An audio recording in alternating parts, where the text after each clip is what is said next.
से भर दे। मेरे नबी ने कभी किसी को बद्दुआ नहीं दी। मार खाया फिर भी माफ कर दिया। नबी की बेटी को जिसने पेट फाड़ा, हिबार इब्ने अस्वद ने तीर मारकर, नबी की बेटी ज़ैनब के पेट में हमल था, बच्चा था, तीर पेट में लगता है, बच्चा गिर जाता है। ज़ैनब मदीने पहुंचती है, होश में आती है तो उनको पता चलता है कि मेरे पेट का बच्चा गिर गया है, जाय हो गया है। इस सदमे को वो बर्दाश्त न कर सकी, इंतकाल कर गई। 10 साल के बाद जब हिबार इब्ने अस्वद सामने आया और मदीने में अल्लाह के नबी से माफी मांगने लगा कि मुझे माफ कर दो, मैं भी मुजरिम हूं और आपकी बेटी का कातिल हूं।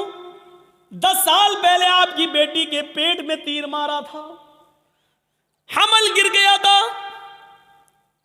नबी अकरम की आंखों में आंसू आ गए, बेटी की याद आ गई, रोने लगे। लेकिन कहते हिबार, मेरी बेटी के कातिल, मैंने आज तक अपने लिए और अपने खानदान के लिए कभी बदला नहीं लिया। आज तूने माफी मांगी, जा, मैंने तुझे भी माफ कर दिया। जा जा जा हिबार, मेरी बेटी के कातिल, मैंने अपनी बेटी के कत्ल का खून माफ कर दिया।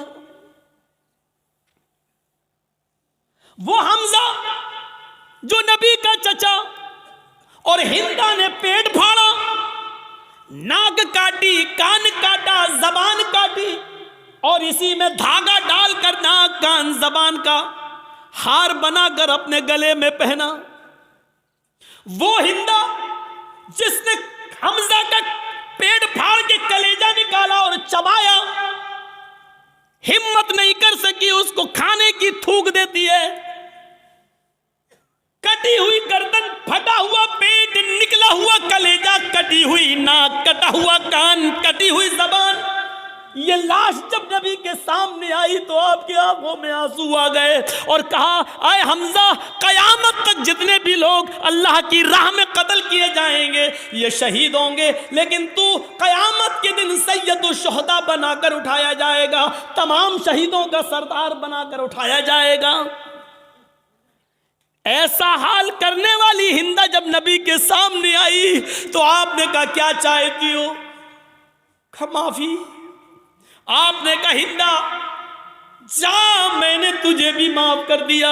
ओ मेरे चचा की कातिल, जा, मैंने तुझे भी माफ कर दिया। मेरी चचा की लाश को बिगाड़ने वाली, जा, मैंने तुझे भी माफ कर दिया। लेकिन इंसान हूं, बुरा लगता है, तू मेरे सामने मत आना, क्योंकि जब तू मेरे सामने आएगी तो मुझे चचा की लाश याद आ जाएगी। हमारे नबी ने कभी किसी को बद्दुआ नहीं दी।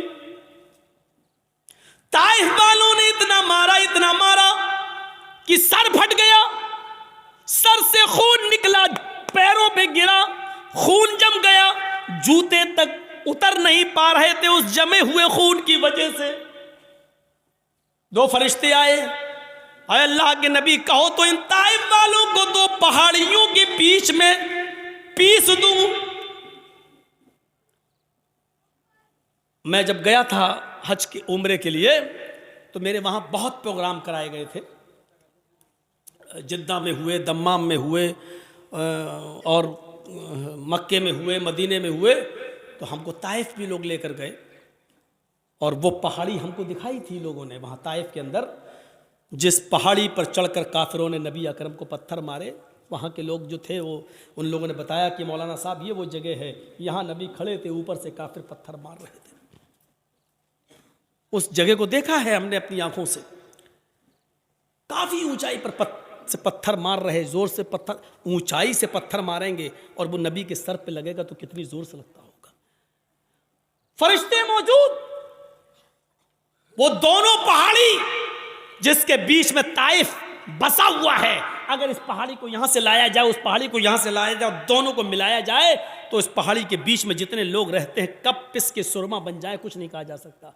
फरिश्तों ने कहा आप कहिए तो इन ताइफ वालों को इस दोनों पहाड़ियों के बीच में लाकर पीस दें, इनको कुचल दें, इनको ख़त्म कर दें, इनको बर्बाद कर दें। तो अल्लाह के रसूल ने क्या कहा? नहीं। फरिश्तों ने दोबारा कहा तो अल्लाह के नबी ने फरमाया अल्लाहुम्मा हद कौमी फइन्नहुम ला यअलमून। आए फरिश्तों, नहीं नहीं, इनको मारो नहीं, अल्लाह इनको हिदायत देगा और इंशाअल्लाह इनकी पुश्त से आने वाली नस्लें मुसलमान होंगी, इनकी नस्लें कलमा पढ़ने वाली होंगी, मुझे नबी मानने वाली होंगी। आए अल्लाह तू इनको हिदायत दे, ये मुझे जानती नहीं है कि मैं कौन हूं। आपने उस मौके पर भी बदला नहीं लिया। देख रहे हैं आप, बेटी के कातिल को माफ कर रहे हैं, बदला नहीं ले रहे हैं, हिंदा को माफ कर रहे हैं, इंतकाम नहीं ले रहे हैं। ताइफ में पत्थर खाने के बावजूद फरिश्ते पत्थरों का ताइफ वालों को पीसना चाहते हैं, लेकिन नबी इंतकाम नहीं ले रहे हैं। कह रहे हैं अल्लाह तू इनको हिदायत दे।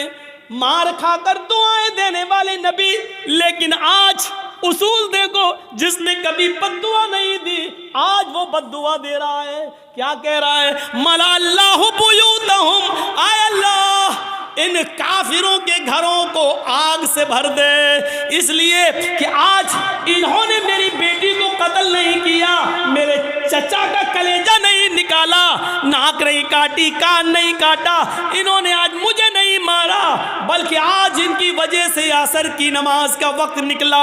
गौर करो, बेटी को मारा तो उसको माफ कर दिया, चचा का कलेजा निकाल के खाने वाली को माफ कर दिया, लेकिन जिनकी वजह से असर की नमाज छूट गई, वक्त पर नहीं पढ़ सके, उनको माफ नहीं कर रहे। अल्लाह के नबी कह रहे हैं मला अल्लाहु बुयूतहुम, ऐ अल्लाह इनके घरों को तू आग से भर दे।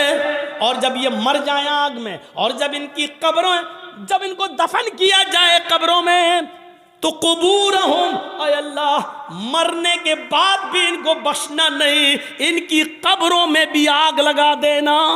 कितनी डेंजर बद्दुआ है। अंदाज़ा लगाओ, नमाज जिनकी वजह से छूट रही है वो भी सोचें। जर्जी साहब नमाज पढ़ते हैं,